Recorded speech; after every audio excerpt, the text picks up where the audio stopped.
शब्दांकीच शस्त्रे यत्न करू. शब्दाची आमच्या जीवाचे जीवन, शब्द वाटो धन जनलोका. तुका म्हणे पहा शब्दाची देव, शब्दाची गौरव पूजा करू. ज्या शब्दांच्या माध्यमातून मी तुमच्याशी संवाद साधतोय त्या शब्दांना पहिल्यांदा विनम्र अभिवादन. सन्माननीय व्यासपीठासमोर उपस्थित असणारे तुम्ही सर्व, या महाविद्यालयाचे उपप्राचार्य माननीय पाटील सर, मराठी विषयाचे माझे मित्र डॉक्टर अभिषेक लोखंडे, आणि कुणीतरी आपल्याला मार्गदर्शन करायला येणार आहे म्हणून सरांनी मेसेज पाठवल्यानंतर अतिशय प्रेमानं माझ्यासमोर उपस्थित राहणाऱ्या माझ्या मित्रांनो आणि मैत्रिणींनो, डॉक्टर अभिषेक लोखंडे सर दररोज तुम्हाला मराठी विषय याविषयी सांगतायत. मी नवीन असं काय सांगावं हाही तसा एक प्रश्न आहे. पण आता माईक हातामध्ये आहे, तुम्ही समोर आहात, बोललं पाहिजे म्हणून मी बोलणार आहे. ही सगळ्यात महत्त्वाची गोष्ट. माझा उद्देश स्पष्ट आहे की आज तुम्ही काहीतरी 4 गोष्टी इथून घेऊन जाव्यात मराठी विषयासाठी. त्याचं रूपांतर इयत्ता 12वीच्या तुमच्या बोर्डाच्या पेपरमध्ये चांगल्या प्रकारे पडावं, हा माझा उद्देश आहे. समोर डायसवरून देखील मी बोलू शकलो असतो, पीपीटी सुद्धा लावून ठेवलेली आहे. पण डायस असेल तर अंतर येईल, तुमच्यामधील आणि माझ्यामधील अंतर वाढत जाईल म्हणून मी डायस समोर आलेलो आहे. काल दुपारीच मी अभिषेक लोखंडे सरांना पीपीटी पाठवून दिलेली आहे. ती पीपीटी तुमच्यावर पर्यंत नक्की येईल, 100% येईल. त्यामध्ये जे आहे पीपीटी मध्ये जे आहे त्यातील एकही गोष्ट आता मी तुमच्याशी बोलणार नाहीये, तर मोकळेपणाने काही गोष्टी सांगणार आहे. दिवसभरातील 24 तास तुमची बॅग तुमच्याकडे असते, तुमचं पुस्तक तुमच्याकडे असतं, तुमचा मोबाईल तुमच्याकडे असतो, तुमचं पाऊस तुमच्याकडे असतो. यातील फक्त मी 45-50 मिनिटं मागणार आहे. बॅग, पुस्तक, वही, मित्र, मैत्रीण या कोणत्याच गोष्टीकडे लक्ष देऊ नका. 50 मिनिट मी तुमच्याशी संवाद साधेल आणि या 50 मिनिटांमध्ये तुम्हाला काही गोष्टी सांगण्याचा, देण्याचा प्रयत्न करेल. केवळ मी एका बाजूने बोलेल का, तर अजिबात नाही. काही प्रश्न मी तुम्हाला विचारेल, तुम्हाला उत्तरं आली तर आनंद आहे, नाही आली प्रश्नांची उत्तर तर त्या प्रश्नांची उत्तर मी देईन. तुम्हा सगळ्यांना माहिती आहे 20 मार्काची तोंडी परीक्षा आपल्याला आहे. 80 मार्क हे आपल्या पेपरसाठी आहेत, आपल्या कृतीपत्रिकेसाठी आहेत. या 80 मार्कासाठी आपल्याला एकूण 5 घटक आहेत. पहिला गद्य आहे, दुसरा पद्य आहे, तिसरा कथा आहे, चौथा उपयोजित मराठीचा आहे, 5वा व्याकरण घटक आहे. मी माझ्या विवेचनामध्ये भर कुठे देणार आहे, तर मी 4थ्या घटकावरती माझ्या विवेचनावरती भर देणार आहे. गेली 16 वर्ष एक्झामिनर म्हणून मी काम करतोय, मॉडरेटर म्हणून डॉक्टर लोखंडे सर काम करत आहेत. आजपर्यंत आमचं असं निदर्शनात आलेलं आहे उपयोजित मराठीचा हा जो घटक आहे, जो एकूण 14 गुणांसाठी आहे, त्या ठिकाणी आपले विद्यार्थी खरोखर कमी पडतायत आणि त्यावरती मी थोडासा भर देईन, त्यावरती थोड्या गोष्टी सांगेल आणि तत्पूर्वी सगळ्याच असणाऱ्या 5ही घटकांवरती थोड्या थोड्या प्रमाणामध्ये प्रकाश टाकेल. सगळ्यात पहिली आणि महत्त्वाची गोष्ट आणि माझा पहिला प्रश्न, धडे किंवा गद्य हा घटक आपल्याला किती गुणांसाठी आहे? किती? 20 गुणांसाठी. किती? 20. बोललं पाहिजे. आणि जर तुम्ही बोलला नाही तर असं माझ्या लक्षात येईल की तुम्ही अजून आपला आराखडा तपासून पाहिला नाही आणि तेच सांगण्याचं, आराखडा बिंबवण्याचं कामच मी करणार आहे. धडे हे 20 गुणांसाठी आहेत. 20 गुणांसाठी असणाऱ्या धड्यांवरती येणारे प्रश्न कसे असतील, तर एकूण आपल्याला 6 धडे आहेत. 6 धड्यांपैकी 2 धड्यांवरती उत्तरे येणार आहेत, पॅरेग्राफ येणार आहे. प्रत्येक पॅरेग्राफ हा 8 मार्काचा असेल. 8 मार्कापैकी 2+2 मार्कांच्या कृतींची उत्तरं त्या पॅरेग्राफ मध्ये आपल्याला तिथेच मिळणार आहे. राहिला प्रश्न 4 मार्कांचा आणि या 4 मार्कांच्या असणाऱ्या प्रश्नासाठी काय लिहायचं हे सांगण्यासाठी मी तुमच्यासमोर उभा आहे. 2 उतारे आहेत, दोन्हींना 8+8 16 गुण आहेत. एक 80 अपठित उतारा आहे, त्याला 4 गुण आहेत. त्या 4 गुणांची उत्तरं तिथेच आहेत. मी तुम्हाला आता इथून पुढे 10 मिनिट 8 मार्कांसाठी कोणत्या गोष्टी येऊ शकतात हे सांगणार आहे. 2 उतारे येतील, आणि ती 2 उत्तरे कोणत्या याच्यावरती येतील मला माहित नाही. लोखंडे सर म्हटले की सर पेपर विषयी सांगणार आहे, पण 6 धडे पेपर 6 सेट झाले, त्यातले कोणते तरी 2 येतील, एक पेपर येईल आणि कोणते तरी 2 उतारे तुमच्या समोर असतील. पण हे मला माहिती आहे, जे 2 उतारे कोणतेही आले तरी तुम्ही त्यामध्ये काय लिहायचंय हे मी तुम्हाला सांगणार आहे. पहिल्या धड्याचं नाव काय आहे? वेगवचन. प्राचार्य शिवाजीराव भोसले यांनी शब्दबद्ध केलेला जागर खंड 2 मधून घेतलेला आपला पहिला पाठ आहे वेगवशता. या वेगवशतेमध्ये थीम मध्यवर्ती कल्पना काय आहे तर आपल्या वाहनांचा वेग, आपल्या आयुष्याची गती आणि यामुळे आपल्या आयुष्याची बिघडलेली गती ही मध्यवर्ती कल्पना आहे. आणि त्या अनुषंगाने आपल्याला कशा प्रकारचे प्रश्न येऊ शकतील. माझं सगळ्यात पहिलं आणि महत्त्वाचं आता सांगणं आहे, आजपर्यंत तुम्ही आपलं पाठ्यपुस्तक वाचलं नसेल तर एकदा वाचा. आणि तुम्ही अतिशय बिझी असाल, तुम्हाला बिलकुलच वेळ नसेल तर पुस्तक वाचू नका, पण हे जग उघड्या डोळ्यांनी पहा, रस्त्यांचं निरीक्षण करा, सभोवताली असणाऱ्या माणसांकडे पहा, वाहनांमुळे कोणकोणत्या समस्या निर्माण होतात हे पहा. आजपर्यंतचे 8 पेपर तपासून पहा. वेगवशता या पाठावरती येणारा उतारा कशा प्रकारे आहे आणि त्यावरती कोणत्या कृती आल्यात तर आजपर्यंत आलेल्या कृती आहेत. वाहतूक कोंडी याविषयी तुमचे मत लिहा. वाहन चालवताना कोणती काळजी घ्यावी याविषयी तुमचे मत लिहा.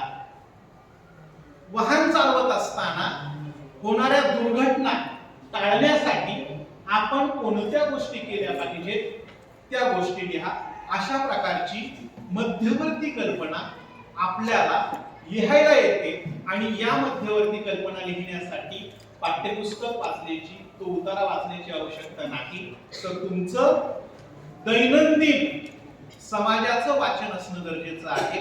आणि त्या दृष्टीने तुम्ही तो प्रश्न सोडवू शकता. सोमत आणि अभिव्यक्ती अशा प्रकारच्या कृती, 2 कृती 4 गुणांसाठी असतात. अभिव्यक्तीमध्ये उतार्यातीलच वाक्य दिलेलं असतं आणि त्यावरती तुम्हाला अभिव्यक्त व्हायचं असतं. पण सोमतामध्ये मात्र सगळी मतं तुमची असतात. इथे उपस्थित जर 100 विद्यार्थी असतील तर 100 विद्यार्थ्यांची वेगवेगळी मतं ही बरोबर त्या ठिकाणी आहेत, ही सगळ्यात महत्त्वाची गोष्ट. सोमतामध्ये कोणत्याही विद्यार्थ्याचं मत चुकीचं असू शकत नाही. का तर ते त्याचं मत आहे आणि त्यामुळे माझं सांगणं आहे, तुमची मतं प्रामाणिक पद्धतीने लिहा. सोमत आहे, तुमचं मत आहे, चूक असण्याचं कारण नाही, कुणी तुम्हाला कोर्टात खेचणार नाही. आणि म्हणून सतसत विवेक बुद्धीनं सोमत लिहित असताना तुमचं मत त्या ठिकाणी नोंदवणं अपेक्षित आहे. वाहतूक कोंडी, वाहतुकीमुळे निर्माण होणाऱ्या समस्या, वाहतुकीमुळे होणारे शारीरिक आजार या मध्यवर्ती कल्पनेवरती पहिला पाठ आधारित आहे आणि तशाच प्रकारच्या कृती येतील ही गोष्ट लक्षात ठेवा. दुसरा पाठ आहे आयुष्य आनंदाचा उत्सव. बरोबर ना? बरोबर की नाही? हो. आयुष्य आनंदाचा उत्सव हा पाठ आहे आणि या पाठामध्ये जीवनातील आनंद ही मध्यवर्ती कल्पना आहे.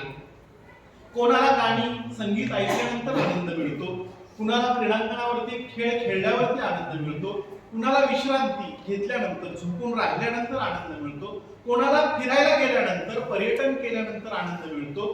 ह्या मानवी प्रत्येकाच्या जीवनातील वेगवेगळ्या आनंदाच्या गोष्टी आहेत, त्या लेखकांना आपल्या समोर मांडलेल्या आहेत. आजपर्यंतचे 6-8 पेपर तुम्ही जर चाळून पाहिले या पाठावरती आलेल्या उतार्याच्या संदर्भातील, तर तुमच्या आयुष्यातील आनंदाची संकल्पना लिहा. या पलीकडे कृती आलेली नाही. तुमच्या आयुष्यातील एखादा आनंदाचा प्रसंग याविषयी तुम्हाला मांडणी करायला सांगितलेली आहे. पण हा प्रश्न अतिशय सोपा वाटत असेल ही कृती अतिशय सोपी वाटत असेल, पण उत्तर ज्या वेळेला आपण वाचतो विद्यार्थ्यांचे, आम्ही पेपर तपासताना तिथे गल्लत होते. विद्यार्थ्यांना 2 वाक्यानंतर 3 वाक्यानंतर काही लिहिता येत नाही. विद्यार्थी खूप आनंदाने सुरुवात करतात. माझ्या आयुष्यातील आनंदाचा क्षण कोणता? 10वीला 95% मार्क पडले, मला खूप आनंद झाला, घरच्यांना आनंद झाला, सगळ्यांना पेढे वाटले. 4थ्या वाक्यानंतर मुलांना उत्तर लिहिता येत नाही. मुलं पुन्हा एकदा तेच वाक्य लिहितात, 10वीला 95% मार्क मिळाले, खूप आनंद झाला, सगळ्यांना पेढे वाटले. तपासणारा विचार करतो 4 मार्काची कृती आहे, याला दुःखी करायचं नाही म्हणून 1 मार्क देतो आणि आनंदी होतो तो स्वतः. तुमच्या आयुष्यातील 3 मार्क तुम्ही घालवता असं करू नका.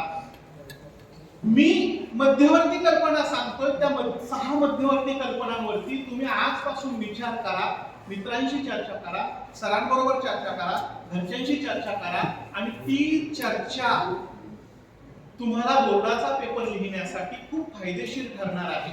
एखादा निबंध लिहायचा असेल किंवा भाषण करायचं असेल तर मी नेहमी सांगतो एक 5 पद्धती आपल्याला वापरल्या पाहिजेत. पहिलं वाचन करा, दुसरी गोष्ट निरीक्षण करा, तिसरी गोष्ट सभोवताली असणाऱ्या माणसांची चर्चा करा, पुढची गोष्ट या सगळ्यांमधून येणाऱ्या गोष्टी कागदावरती घ्या आणि शेवटची 5वी गोष्ट की त्या असणाऱ्या गोष्टी पुन्हा पुन्हा वाचत राहा, जेणेकरून परीक्षेच्या वेळेला तुम्हाला निबंध, समर, अभिव्यक्ती किंवा तोंडी परीक्षेतील भाषण करताना कोणतीच अडचण येणार नाही. सगळ्यात महत्त्वाची गोष्ट, मी कुठेही असलो, कोणी माझ्याकडे आलं तर ह्याच मी 5 गोष्टी सांगतो: वाचन, निरीक्षण, चर्चा, त्यानंतर लेखन आणि त्यानंतर त्याचं स्मरण करणं. आयुष्य आनंदाचा उत्सव या पाठावरती येणारी कृती तुमच्या आयुष्यातील आनंदाचा क्षण लिहा.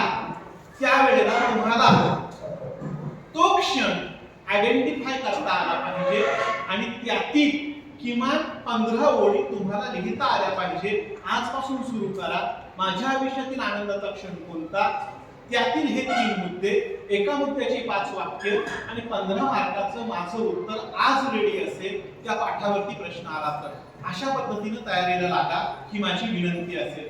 पुढचा पाठ आहे 3रा. सांगू शकाल? वीरांना सलामी. 3रा पाठ आहे वीरांना सलामी. अनुराधा प्रभुदेसाई, लक्ष्य फाउंडेशनच्या संस्थापक, सैनिक आणि मानवी जीवन आपल्या समोर मांडणाऱ्या, 2004 मध्ये पहिल्यांदा लेह लडाख मध्ये जाणाऱ्या, तिथला सैनिक समजून घेणाऱ्या आणि त्यानंतर गेली 21 वर्ष इथे महाराष्ट्रातील सामान्य माणसाला सैनिक आणि सामान्य माणूस यामधील जीवन समजून देणाऱ्या, ही त्याची मध्यवर्ती कल्पना आहे. लेह लडाख, तिथे असणाऱ्या वेगवेगळ्या गोष्टी, तिथले भेटणारा सैनिक, त्याचे अनुभव, हे सगळे त्या पाठामध्ये आलेले आहेत. पण परीक्षेच्या दृष्टीनं मध्यवर्ती कल्पना काय असेल तर सामान्य माणूस आणि सैनिक यातील जीवनभेद किंवा यांची जीवनशैली तुम्हाला व्यक्त करायची आहे. ती 12 ते 15 ओळीमध्ये व्यक्त करायची आहे. मी पुन्हा 12 ते 15 ओळीमध्ये सांगतोय. तुम्ही यापूर्वीचे बोर्डाचे 10 पेपर काढून पाहिले तर तुमच्या असं लक्षात येईल गद्य विभागातील कोणतीही कृती किती ओळीमध्ये लिहायची किंवा किती शब्दामध्ये लिहायची हे स्पष्ट नोंदवलेलं नाही. आज मी तुम्हाला स्पष्टपणे सांगतोय, काळ, वेळ आणि गुण या सगळ्यांचा विचार करता तुम्ही ते उत्तर 12 ते 15 ओळीमध्ये आणि 10 मिनिटांमध्ये 4 मार्काचं उत्तर तुम्हाला त्या ठिकाणी लिहिता आलं पाहिजे. ही समोर स्लाइड आहे, त्यानंतर पहिली स्लाइड सर तुम्हाला ती पीपीटी शेअर करतील. त्या पीपीटी मधील पहिल्या स्लाइड वरतीच आपण लिहिलेलं आहे गद्य विभाग 20 गुण आणि मिनिट आहे 40 आणि 40 मिनिटातील 10 मिनिट हे तुम्हाला या कृतीला द्यायचे आहे. आणि त्या दृष्टीनं 3ऱ्या पाठाची कृती सोडवताना किंवा 3ऱ्या धड्याची कृती सोडवत असताना ही गोष्ट लक्षात ठेवा. कृती कशा प्रकारे येईल, प्रश्न कशा प्रकारे येईल तर सामान्य माणूस आणि सैनिक यांचे जीवन तुमच्या शब्दात लिहा. सगळीकडे तुमच्या शब्दात लिहायचंय. आणि मुलं चुका काय करतात की समोर उतारा असतो आणि त्या उतार्यातील त्या सैनिकाचं जीवन तसं लिहायला सुरुवात करतात. असं करू नका. उतारा बाजूला ठेवा, उतारा बाजूला काढा आणि तुमच्या शब्दामध्ये सामान्य माणूस आणि सैनिक याचे जीवन रेखाटा. या पलीकडे आजपर्यंत कृतीपत्रिकेमध्ये ऍक्टिव्हिटी सीट मध्ये प्रश्न आलेला नाही. इथून पुढे येण्याचे देखील चान्सेस नाहीत, कारण या पाठाचा आत्मा, या पाठाचा असणारी मध्यवर्ती कल्पनाच आहे सामान्य माणूस आणि सैनिक यांचे जीवन. आणि त्या दृष्टीने तुम्ही तो पाठ वाचा, मित्रांमध्ये चर्चा करा, घरच्यांना विचारा, इतर ठिकाणी माहिती शोधा की सैनिकाचं जीवन कसं आहे, आपलं जीवन कसं आहे. थंडी 10 डिग्री 12 डिग्री असेल तरी देखील आपण स्वेटर घालतो, कोट घालतो, कानटोपी घालतो, संध्याकाळी 2 ब्लँकेट घेतो. पण -10 डिग्री मध्ये तिथे असणारा सैनिक देशाच्या सीमेवरती उभा आहे. प्रत्येक सण आपण आनंदाने साजरा करतो. होळी असेल, दिवाळी असेल, गुढीपाडवा असेल, नववर्ष असेल, पण तिथे असणारा सैनिक कोणत्याही सणाला घरी येत नाही, तर देश सेवा हाच माझा सण मानून त्या ठिकाणी काम करतो. ही माझी निरीक्षणं, तुमच्या घरच्यांची निरीक्षणं, सगळी जी निरीक्षणं आहेत तुम्ही नोंदवा आणि ती आतापासून नोंदवायला सुरुवात करा. स्वातंत्र्यवीर विनायक दामोदर सावरकर यांची एक स्वतंत्र वही असायची आणि त्या वहीमध्ये ते महत्वाची वाक्य, काही कविता, काही विचार सातत्याने लिहून ठेवायचे. भाषणाला जाताना किंवा एखाद्या विषयावरती लेखन करताना ते पुन्हा पुन्हा ती वही तपासायचे, चाळायचे. अगदी त्याप्रमाणे तुम्ही 10 पानं, 12 पानं, 15 पानं मराठी विषयासाठी काढून ठेवा आणि प्रत्येक घटकाला एक पान द्या. म्हणजे वेगवशता एक स्वतंत्र पान जे सुचेल त्या पानावरती लिहून ठेवायचं. आयुष्य आनंदाचा उत्सव एक पान, त्या पानावरती जे जे मुद्दे सुचतील ते लिहून ठेवा. किंवा वीरांना सलामी याचं एक पान जे आठवेल, सुचेल, त्या पाठाच्या अनुषंगाने जी चर्चा होईल त्या पानावरती लिहून ठेवा. पेपरच्या आदल्या दिवशी तुम्ही ती 10-12 पानं पुन्हा पुन्हा वाचल्यानंतर तुमच्या लक्षात येईल की आपला सगळा अभ्यास झालेला आहे, आपल्याला वेगळा अभ्यास करण्याची गरज नाही. आणि त्यासाठी एक 12 ते 15 पानं स्वतंत्र पेजेस, फुलस्केप असतील किंवा A4 साईजची पेपर असेल ते स्टेपल करून त्याच्यावरती हेडिंग टाका आणि तशा प्रकारे छोटंसं काम करायला सुरुवात करा. मी दुसऱ्या विभागातील म्हणजे पाठ्यपुस्तकातील दुसरा विभाग आणि चौथा घटक तुमच्या समोर व्यक्त करतोय. घटकाचं नाव काय आहे? काय? रेशीम बंद. डॉक्टर युम पठाण यांचा पाठ आहे. शीर्षक आहे रेशीम बंद. पहाटेचं सौंदर्य लेखकाने व्यक्त केलेलं आहे. यापूर्वीचे 8-9 पेपर तुम्ही पाहिले तर तुमच्या असं लक्षात येईल या पाठाच्या अनुषंगाने उतारा आलेलाच आहे, 8 मार्क आलेलेच आहे. पण त्याचबरोबर वर्णनात्मक निबंधावरती देखील कृती आलेली आहेत. पहाटेचं सौंदर्य अशा प्रकारचा प्रश्न आणि निबंध यापूर्वी येऊन गेलेले आहेत. प्रत्येकाला आपापली पहाट वेगवेगळ्या प्रकारे पाहायला मिळते. जो शहरात असेल त्याला पहाटे वेगवेगळ्या प्रकारचे वृक्ष, वल्ली, झाडं पाहायला मिळणार नाही. पण युम पठाण यांनी त्यांच्या असणाऱ्या बागेतील वेगवेगळी जी फुलं आहेत, वेली आहेत, ती कशी दिसतात ते नोंदवलेलं आहे. ते युम पठाणांचं मत आहे, युम पठाणांची मांडणी आहे. तुम्ही तुमच्या आयुष्यामध्ये कधी पहाट अनुभवली का? पहाटे लवकर उठला का? पहाटेची थंडी पाहिली का? एखादा पहाटे उगवणारा शुक्र तारा पाहिला का? या अनुषंगाने तुम्हाला कृतीपत्रिकेमध्ये कृती विचारली जाऊ शकते आणि तुम्ही अनुभवलेली पहाट याविषयी तुमचे मत लिहा. या शब्दामध्ये कृती तुमच्यापर्यंत येऊ शकते आणि त्यावेळेला पाठ्यपुस्तकातील युम पठाण यांचा पाठ तुम्हाला मार्गदर्शक ठरणार नाही, तर तुमच्या आयुष्यातील निरीक्षण मार्गदर्शक ठरणार आहे. आणि म्हणून तुम्ही मगाशी थोड्या वेळापूर्वी सांगितलं की एखादं पेज करा आणि त्यावरती शीर्षक टाका रेशीम बंद, आणि तुम्ही पहाटेची कोणकोणती आजपर्यंत रूपं पाहिली ती नोंदवा. आपण सगळे जर सूर्यमुखी असू, सूर्यमुखी म्हणजे सूर्य उगवल्यावरती उठणारे असू, तर तो प्रश्न आपल्याला नाही लिहिता येणार. पण आपण जर कधी सहलीच्या निमित्तानं किंवा कधी अपघाताने एखाद्या दिवशी पहाटे उठलो असू, तर पहाटेची असणारी जी वर्णनं आहेत ती तुम्हाला चांगल्या प्रकारे करता येतील, चांगल्या प्रकारे तुम्ही लिहू शकाल. पुढचा पाठ आहे 5वा. कोणता? दंतकथा. मानवी शरीराला वेगवेगळ्या शरीरामध्ये वेगवेगळे अवयव आहेत आणि त्यातील दात हा एक महत्वाचा अवयव. या दाताविषयी काही व्यथा, काही कथा लेखकानं आपल्यासमोर मांडलेल्या आहेत. लेखकानं मांडलेल्या अनुभवाशी आपले अनुभव काही मिळते जुळते आहेत, काही वेगळे असू शकतील. आजपर्यंत जेवढे 8-9 पेपर बोर्डानं पब्लिश केले इयत्ता 12वीचे मराठी विषयाचे, यामध्ये काही कृती समान आलेल्या आहेत. दात दुखीचे तुमचे अनुभव तुमच्या शब्दात लिहा. मी पहिल्याही पाठाच्या निमित्तानं सांगितलं तसं पाहिलं तर ही कृती खूप सोपी वाटते, पण 2-3 त्या ठिकाणी ओळी लिहिल्यानंतर आपल्याला अनुभव लिहिता येत नाही.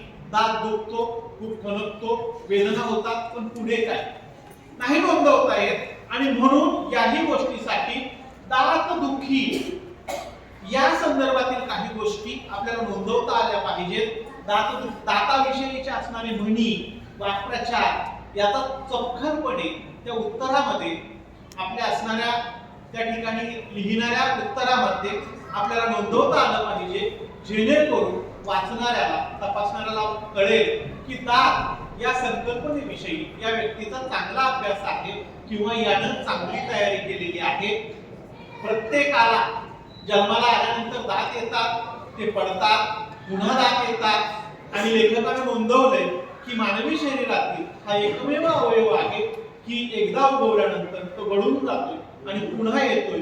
याविषयी असणारी मतं तुम्ही चर्चेतून आणि त्या पाठाच्या आधारे व्यक्त करू शकता. पण याला गरज आहे सरावाची.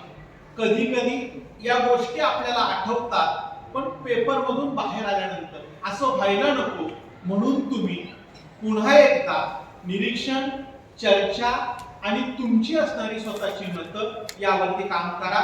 शेवटचा पाठ मंगेश तेंडुलकरांचा कोणता? वेगवेगळ्या कला आहेत, त्यातील व्यंगचित्र ही कला चित्रकलेच्या जवळ जाणारी पण चित्रकलेपासून स्वतंत्र. मंगेश तेंडुलकर यांनी काही एक निरीक्षण व्यंगचित्राच्या संदर्भात दिलेली आहे. व्यंगचित्र एक कला याविषयी तुमचं मत विचारलं जाऊ शकतं. आणि त्या असणाऱ्या पाठामध्ये जे 2 विषय हाताळले त्यातील एक गोष्ट म्हणजे स्त्रीभ्रूण हत्या आणि दुसरा विषय म्हणजे मानवी नातेसंबंध. या अनुषंगानं त्या ठिकाणी तुम्हाला कृती विचारल्या जाऊ शकतात. या प्रकारचे प्रश्न आजपर्यंत विचारले गेलेले आहेत.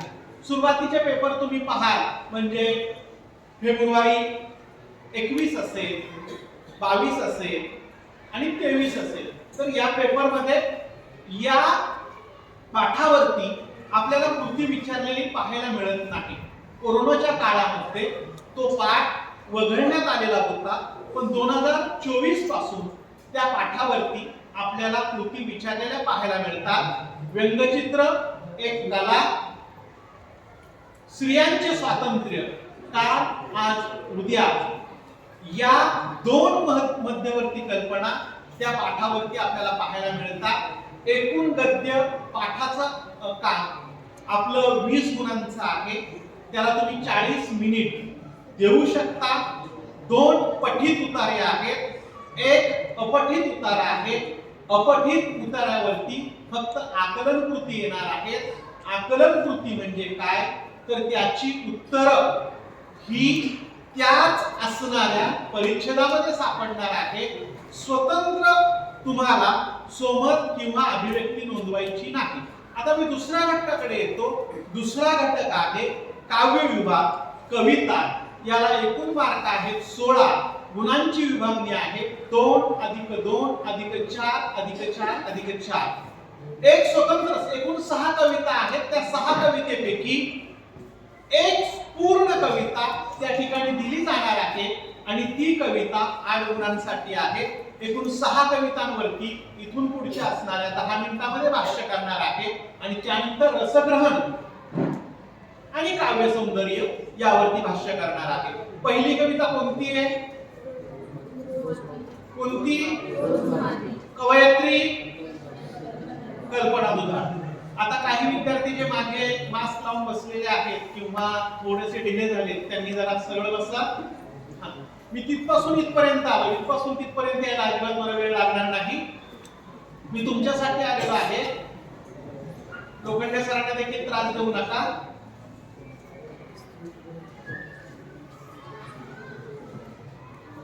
25 मेला ज्यावेळेस निकाल जाहीर होईल त्यावेळेला जर फिजिक्स, केमिस्ट्री, मॅथ्स, बायो किंवा इतर विषयापेक्षा मराठीत कमी जर मार्क पडले तर आपल्याच घरची म्हणती पहिलीपासून मराठी शिकतो तरी तुला येत नाही का. आणि म्हणून लक्ष द्या, या इथून पुढच्या असणाऱ्या यापूर्वी मी बोललेल्या 20 मिनिटातील विवेचन आणि इथून पुढे बोलत असणाऱ्या 25 मिनिटातील विवेचनातील कोणतीही गोष्ट या व्यतिरिक्त बोर्डाला येणार नाही ही गोष्ट सांगतो. जे विवेचन होणार आहे त्यातल्याच गोष्टी बोर्डाला येतील हेही तुम्हाला मी नोंदवतोय. रोज मातीत कविता आहे. कवयित्री आहेत कल्पना दुधाळ. कष्टकरी शेतकरी स्त्रीवरती ती कविता आहे. कांदे लावणारी, झेंडूची फुलं तोडणारी, दाराला तोरण बांधणारी, कांड्या कांड्यानं ऊस लावणारी, विहिरीचं पाणी शेंदणारी आणि हिरवी होऊन मागं उरणारी हा त्या कवितेचा आशय आहे. आजपर्यंतच्या कृतीपत्रिकेचा जर विचार केला तर आलेल्या कृती कशा आहेत, तर कष्टकरी स्त्रियांचे वर्णन तुमच्या शब्दात करा किंवा शेतकरी स्त्रियांचे वर्णन तुमच्या शब्दात करा. या दोन प्रकारे कृती विचारल्या जातात. शेतकरी स्त्रीचं वर्णन ज्या वेळेला विचारलं जातं त्यावेळेला ग्रामीण भागातील विद्यार्थी या कामांव्यतिरिक्त इतर कामं जी स्त्री करते ती नोंदवते. शहरातील विद्यार्थी एवढ्यापुरतेच मर्यादित राहतात. दुसरा प्रश्न किंवा दुसरी कृती जी येते, कष्टकरी स्त्रियांचे जीवन चित्र तुमच्या शब्दात करा. तिथे आपल्याकडून गल्लत होते. आपण फक्त शेतकरी स्त्री पुरते मर्यादित राहतो. मित्रांनो, या कवितेचा अर्थ कष्टकरी स्त्रियांच्या बाजूने घेत असताना केवळ शेतकरी स्त्री मर्यादित नाही तर समाजातील जगातील काम करणाऱ्या सगळ्या स्त्रिया ह्या कष्टच करत असतात. त्या अनुषंगानं आपल्याला उत्तर अपेक्षित आहे. हॉस्पिटलमध्ये डॉक्टर महिला काम करतात, नर्स काम करतात, त्यांचेही कष्ट आहेत. शाळा महाविद्यालयामध्ये शिक्षिका शिकवतात, त्यांचेही कष्ट आहेत. आपल्या समोरून मेट्रो जाते, त्या मेट्रोच्या ड्रायव्हर महिला आहेत, त्याही कष्ट करतात. या देशाच्या राष्ट्रपती पंतप्रधान पदावरती महिला विराजमान झालेल्या होत्या, त्यांचेही कष्ट आहेत. एकूण काय, तर कष्टकरी स्त्रियांचा प्रश्न किंवा कृती सोडवताना केवळ शेतकरी स्त्रीच कष्ट करते हे अजिबात नाही. कचरा गोळा करणारी महिला सुद्धा कष्ट करते. या अनुषंगानं ती कृती लिहिली तर पेपर तपासणारे तुम्हाला 4 पैकी 4 मार्क नक्की देऊ शकेल. आणि त्या दृष्टीनं तुम्ही आउट ऑफ द बॉक्स वेगळ्या दृष्टिकोनातून कवितेच्या प्रश्नाचा विचार करा हे माझं सांगणं आहे. दुसरी कविता त्या असणाऱ्या पहिल्या विभागामध्ये आपल्याला पाहायला मिळते. कोणती? रे थांब जरा आषाढ घडा. बाबा बोरकरांची कविता आहे. कोकणातील वर्णन आहे. पाऊस आणि तोही आषाढातील ही मध्यवर्ती कल्पना आहे.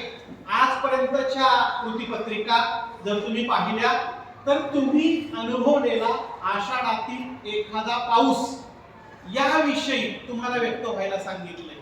मी पुन्हा पुन्हा सांगतोय, मागल्या पेपर अभ्यासा, मागल्या पेपरवरतीच आधारित पुढचे पेपर असतील हे पुन्हा पुन्हा सांगतोय. आषाढ महिन्यातील पाऊस जो बोरकरांना पाहायला मिळाला, आषाढ महिन्यातील पाऊस, कोकणातील पाऊस जो बोरकरांनी शब्दबद्ध केला तो बोरकरांचा आहे. तुम्हाला तुमची अभिव्यक्ती नोंदवायची आहे आणि म्हणून तुम्ही आषाढ महिन्यातील पाऊस कसा अनुभवला, रिपरिप, रिमझिम, धो-धो, थुई-थुई, हे तुम्हाला नोंदवायचं आहे. तुमचा अनुभव त्या ठिकाणी महत्वाचा आहे आणि त्या अनुषंगाने तुम्ही तुमच्या उत्तराची मांडणी करा. तुमचा पाऊस तुम्हाला व्यक्त करता आला पाहिजे 12 ते 16 ओळीमध्ये. तिसरी कविता कोणती आहे? रंग माझा वेगळा. कवी कोण आहेत? सुरेश भट. गझल या काव्य प्रकारातील ही तिसरी कविता आहे, रंग माझा वेगळा. मानवी आयुष्यातील सुख आणि दुःख याविषयी तुमचे विचार लिहा. एवढी साधी संकल्पना आजपर्यंतच्या पेपरमध्ये तुमच्या समोर आलेली आहे. हे आयुष्य, मानवाचं आयुष्य हे सुखानं आणि दुःखानं भरलेलं आहे. संत तुकारामांनी एका अभंगात सांगितलंय, सुख पाहता जवापाडे, दुःख पर्वत आहे पुढे. आपल्या आयुष्यामध्ये जे सुख आहे ते छोटं आहे, कमी आहे असं प्रत्येकाला वाटतं आणि दुःख मात्र अति आहे, जास्त आहे असं वाटत राहतं. आणि याच अनुषंगानं सुरेश भट काही एक रचना करता आहेत की माझ्या आयुष्यामध्ये सावली म्हणून कोण आलंय तर ऊन आलंय, माझ्या गळा कुणी कापलाय तर केसांनीच, माझ्या असणाऱ्या आशांनीच गळा कापलाय. आणि या अनुषंगानं तुम्ही जीवनाकडे कसे पाहता, आयुष्याकडे कसे पाहता, सुखाची संकल्पना तुम्हाला कोणती वाटते, तुमच्या आयुष्यामध्ये दुःखाची संकल्पना कोणती वाटते, या अनुषंगाने कृती येऊ शकते. मी पुन्हा पुन्हा सांगतोय, धडे, कविता यामधील असणारं जे विवेचन आहे त्याच अनुषंगाने आपल्या पुढील निबंध लेखनाची देखील तयारी होऊ शकते. आणि म्हणून या कवितांचा अभ्यास करताना, धड्यांचा अभ्यास करताना बारकाईने करा. रंग माझा वेगळा या असणाऱ्या कवितेवरती कृती कशा प्रकारे येईल तर तुमच्या आयुष्यातील सुख आणि दुःख याविषयी लिहा, या संकल्पनांविषयी तुमचे विचार लिहा. अशा प्रकारे कृती येऊ शकते. विभाग 2 त्यातील पहिली कविता संत एकनाथ भारुड या असणाऱ्या काव्य प्रकारातील विंचू चावला ही कविता आहे.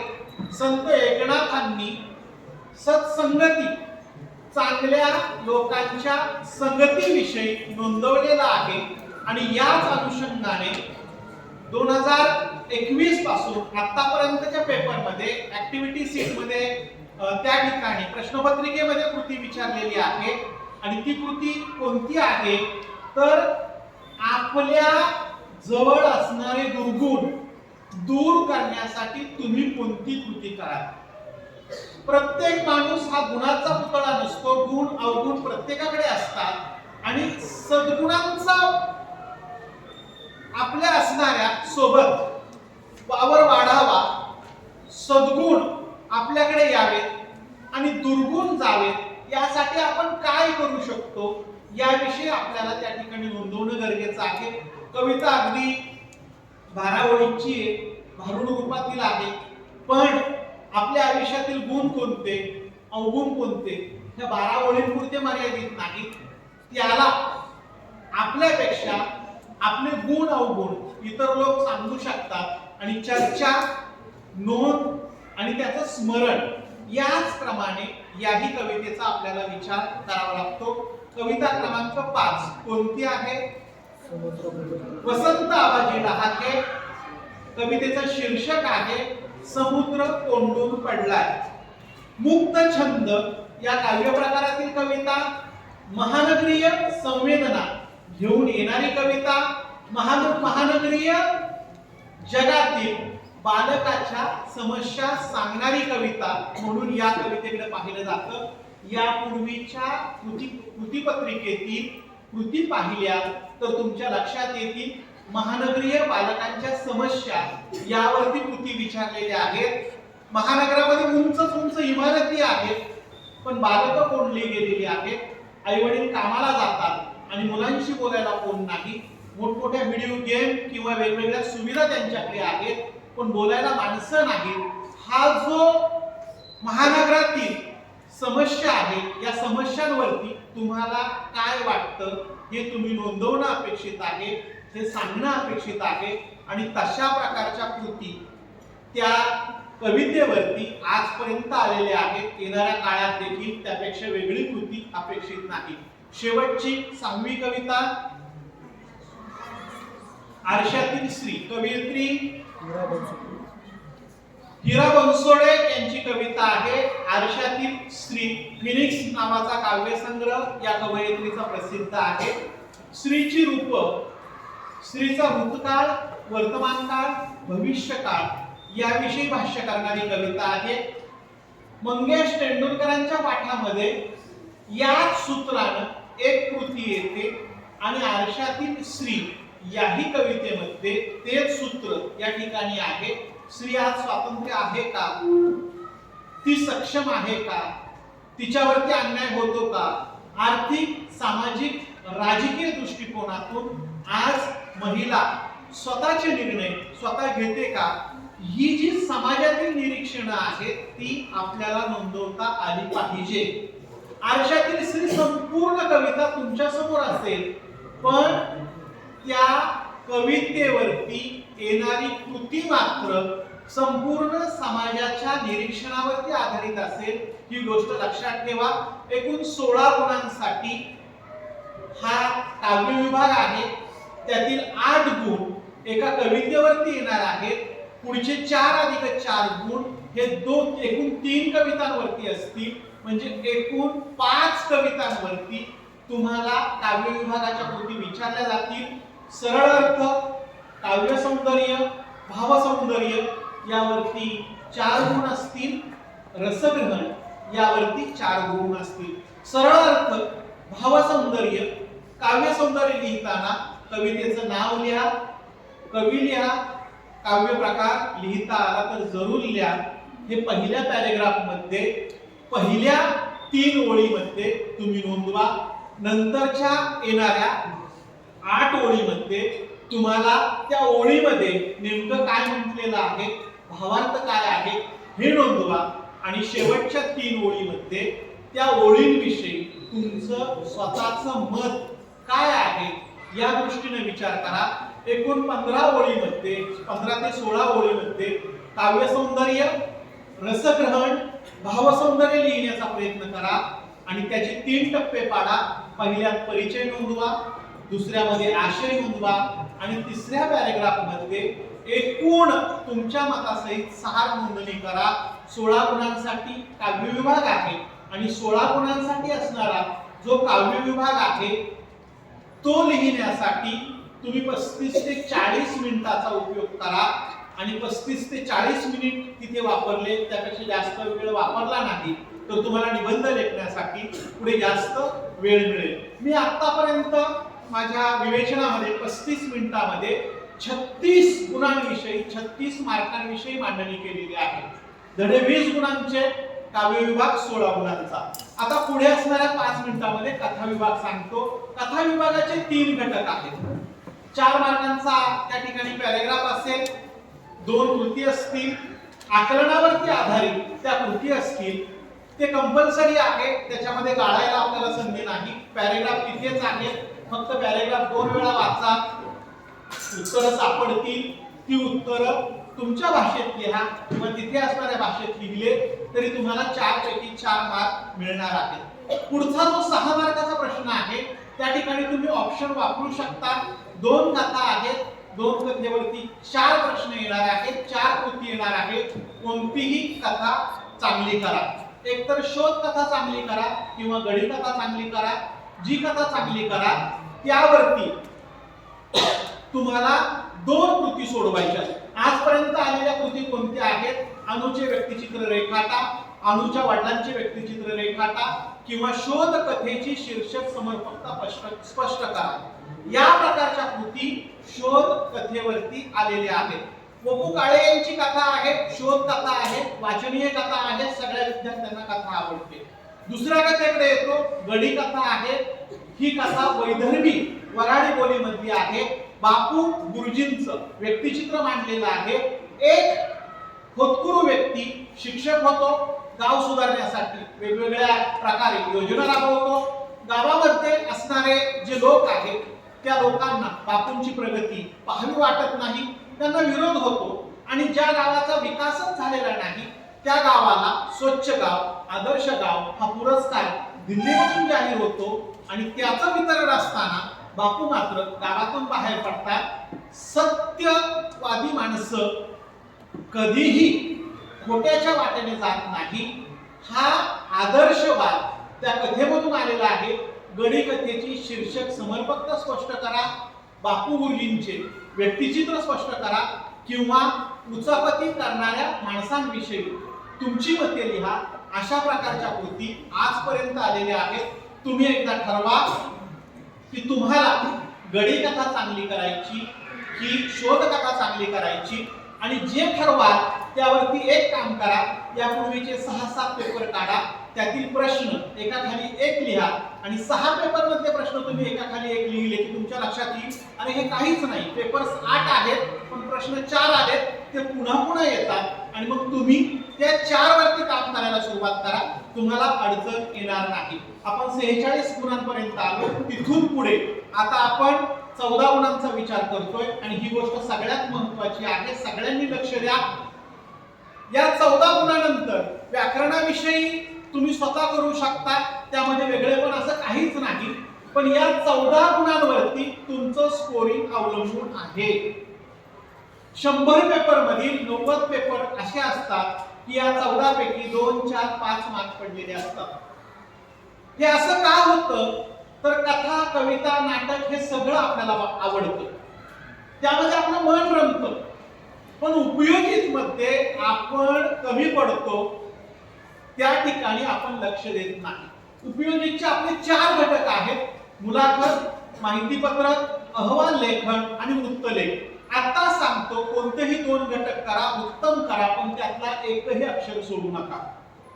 आणि त्यासाठी कार्यपद्धती कोणती वापरा तर यापूर्वीचे सगळे पेपर काढा, मुलाखतीचे आलेले सगळे प्रश्न लिहा. फक्त 16 मुद्दे होतात. मुलाखत म्हणजे काय, मुलाखतीचे हेतू काय, मुलाखतीचा उद्देश काय, मुलाखतीची पूर्वतयारी कशी करावी, मुलाखतीची माध्यमं कोणती, मुलाखतीची सुरुवात कशी असावी, मुलाखतीचा मध्य कसा, शेवट कसा, लिखित प्रिंटिंग स्वरूपात मुलाखत घ्यायची असेल तर कोणती काळजी घ्यावी, या पलीकडे मुलाखतीमध्ये मुद्दे नाहीत. तेच माहितीपत्रकाचं. माहितीपत्रक म्हणजे काय, माहितीपत्रकाचा हेतू कोणता, उद्देश कोणता, माहितीपत्रकाची माध्यमं कोणती. तुम्ही 2च घटक चांगले करा. त्यासाठी सगळे पेपर यापूर्वीचे घ्या, त्याचे मुद्दे एकाखाली एक लिहा आणि प्रत्येक मुद्द्याला टिक मार्क करून पाठ्यपुस्तकाच्या आधारे तयारी करा. तुम्हाला या असणाऱ्या कृतींमध्ये 14 पैकी 14 मार्क पडतील आणि ज्या पेपरला 14 पैकी 14 मार्क असतील तो पेपर 100% 80 पैकी 70च्या पुढे असतो. आणि म्हणून माझं सांगणं आहे, सगळ्यात जास्त काम आपल्या असणाऱ्या पेपरमध्ये कुठे करायचं आहे तर उपयोजित वरती करायचं आहे. आणि उपयोजित वरती काम करत असताना त्याला 2च सूत्र वापरायची. यापूर्वीचे सगळे पेपर काढणे, त्यातील असणाऱ्या कृती एकाखाली एक लिहिणं आणि त्याची असणारी उत्तरं पाठ्यपुस्तकाच्या आधारे एकदा लिहून काढणं आणि नंतर त्याचं स्मरण करणं, हा एकमेव मंत्र या असणाऱ्या घटकासाठी आहे. या घटकाला शॉर्टकट नाही. हा घटक आपल्या असणाऱ्या पाठ्यपुस्तकातील सगळ्यात जास्त मार्क देणारा आहे, पण आपण इथे कमी पडतो, ही गोष्ट लक्षात ठेवा.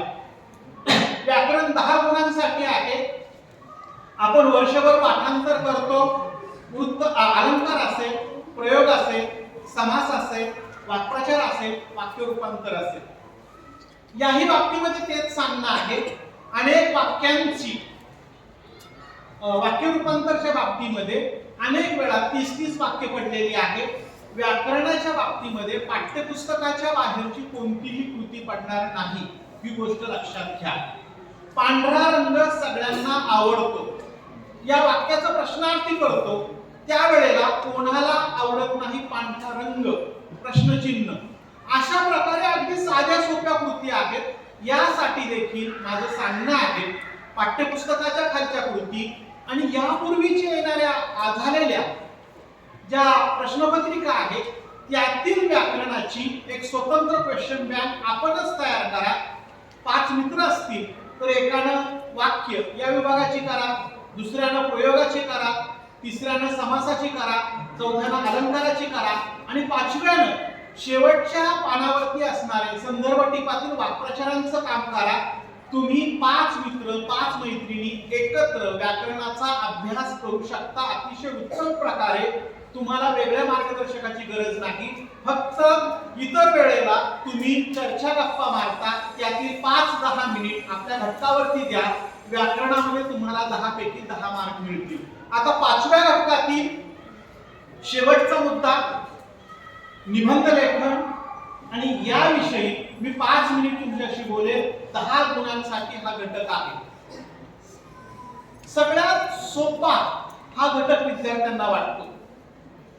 वर्णनात्मक निबंध असेल, आत्मचरित्रात्मक निबंध असेल, वैचारिक निबंध असेल, कल्पना विस्तारपर निबंध असेल, हे निबंधाचे प्रकार आहेत. आजपर्यंत निबंध काय आले?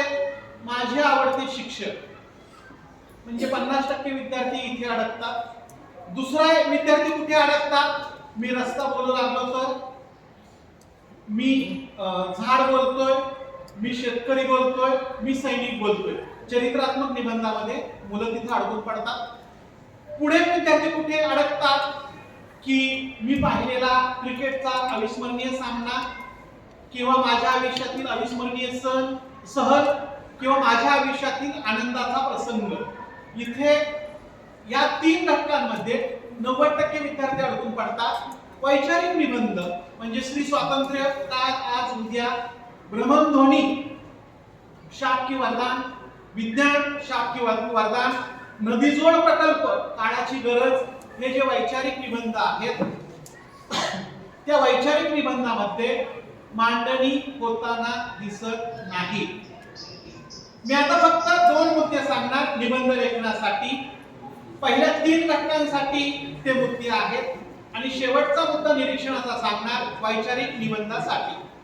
सगळ्यात महत्त्वाची गोष्ट आहे, तुम्ही एखाद्या व्यक्तीविषयी लिहा, तुम्ही स्वतःविषयी लिहा किंवा तुम्ही कल्पना करताय शाळा बंद पडली तर, परीक्षा बंद पडल्या तर, त्यावेळेला तुम्हाला स्वतःला सुरुवातीला जे सुचेल तेवढंच सुचतं, त्यानंतर तुम्ही पुन्हा पुन्हा तीच वाक्य लिहिता.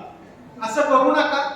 व्याकरणाच्या बाबतीमध्ये मी सांगितलं तुम्ही गटागटात काम करा, तसं निबंधाच्या बाबतीत देखील सांगेल. यापूर्वीच्या सगळ्या प्रश्नपत्रिका काढा, वर्णनात्मक निबंध बाजूला करा किंवा कल्पनापर निबंध बाजूला करा किंवा आत्मचरित्रपर निबंध बाजूला करा आणि त्या असणाऱ्या आपल्या मित्रांच्या गटामध्ये काय वाटतं कोणाला हे एका पेपरवर नोंदवा.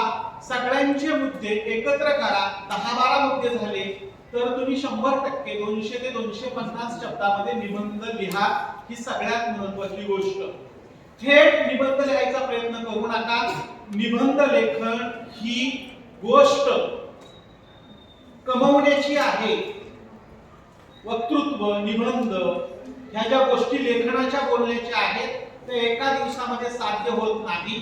त्यासाठी वर्तमानपत्र वाचा, चांगल्या कविता ऐका, चांगले श्लोक, चांगले असणारी सुभाषित पाठ करा, त्याचा संग्रह करा आणि त्या सगळ्यांचा उपयोग त्या निबंध लेखनामध्ये करा. तुमच्या निबंध लेखनामध्ये चांगल्या कवितांच्या ओळी, श्लोक किंवा सुभाषित असतील तर तुमचं अवांतर वाचन आहे हे त्या ठिकाणी समोर येईल. ही सगळ्यात महत्त्वाची गोष्ट आहे, ही विसरू नका. शेवटचा मंत्र देतो आणि त्यानंतर तुमचे प्रश्न असतील तर मी प्रश्नांना उत्तर देईल. सगळ्यात महत्त्वाची गोष्ट, तुम्ही सायन्सचे असा, कॉमर्सचे असा, आर्टचे असा, तुम्ही इंग्रजी माध्यमात आलेला असाल तर वर्षभर तुम्ही फिजिक्स, केमिस्ट्री, बायोलॉजी, मॅथमॅटिक्स याचं जर्नल कंप्लीट करत असतात. त्याची मीडियम ऑफ आन्सर ही इंग्रजी असते आणि मराठीचा पेपर लिहिताना तुमच्या तक्रारी येतात की पेपर उरकत नाही, हात दुखतोय किंवा अक्षर नीट येत नाही, इथून पुढे तुम्ही लेखनाचा सराव करा. लेखनाचा सराव करत असताना अक्षर चांगलं काढा. तुमचं अक्षर आणि सुव्यवस्थित असणारा पेपर हा तुम्हाला 2 मार्क नक्कीच मिळवून देईल. तुम्ही बोर्डाच्या यापूर्वीच्या सगळ्या कृतीपत्रिका पाहिल्या तर सगळ्यात वरती 2 सूचना दिलेल्या आहेत आणि त्यातील दुसरी सूचना आहे सुवाच्य अक्षर आणि नीट नेटकेपणा याला महत्व आहे. सुवाच्य अक्षर असेल, नीट नेटकेपणा असेल तर दीर्घोत्तरी प्रश्नांवरती त्याचा परिणाम होतो, मार्क चांगले पडतात. ही गोष्ट या ठिकाणी लक्षात घ्या. माझं विवेचन 1 तासाचं मी पूर्ण केलेलं आहे. आपल्या विद्यालयाने मला बोलवलं, बोलण्याची संधी दिली, त्याबद्दल विद्यालयाचे तुम्हा सर्वांचे मी ऋण व्यक्त करतो.